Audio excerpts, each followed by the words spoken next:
বিশ্বের ৪৩টি দেশ থেকে যুক্তরাষ্ট্রে যাওয়ার উপর কঠোর নিষেধাজ্ঞা দেওয়ার পরিকল্পনা করছে ট্রাম্প প্রশাসন। এবারের নিষেধাজ্ঞা ২০১৭ সালের তুলনায় আরও ব্যাপক হতে পারে। তবে এই নিষেধাজ্ঞা কতটা কার্যকর আর এতে কী প্রভাব পড়বে আন্তর্জাতিক সম্প্রদায়ের উপর? নিউ ইয়র্ক টাইমস ও রয়টার্সের প্রতিবেদনে বলা হয়েছে, এই নিষেধাজ্ঞার আওতায় পড়তে যাচ্ছে ৪১ থেকে ৪৩টি দেশ। এসব দেশকে ৩ ভাগে ভাগ করা হয়েছে। সম্পূর্ণ নিষেধাজ্ঞা, নতুন ভিসা বন্ধ, শর্ত সাপেক্ষে সাময়িক নিষেধাজ্ঞা।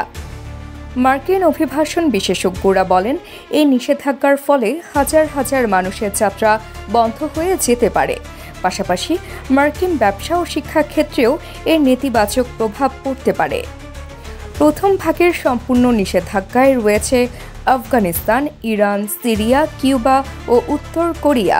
দ্বিতীয় ভাগে ইরিত্রিয়া, হাইতি, লাওস, মিয়ানমার ও দক্ষিণ সুদান সহ আরও কয়েকটি দেশ রয়েছে। এই নিষেধাজ্ঞা আন্তর্জাতিক কূটনীতির ওপর প্রভাব ফেলতে পারে এবং যুক্তরাষ্ট্রের বৈশ্বিক অবস্থানকে দুর্বল করতে পারে। ২০১৭ সালে ট্রাম্প প্রশাসন ৭টি মুসলিম সংখ্যাগরিষ্ঠ দেশের ওপর নিষেধাজ্ঞা দিয়েছিল, যা পরবর্তীতে সংশোধন করা হয়। এবারও একই ধরনের নিষেধাজ্ঞার মুখে পড়তে যাচ্ছে আরও বেশি দেশ। Tabassum Hakanika, daily hour, Bangladesh.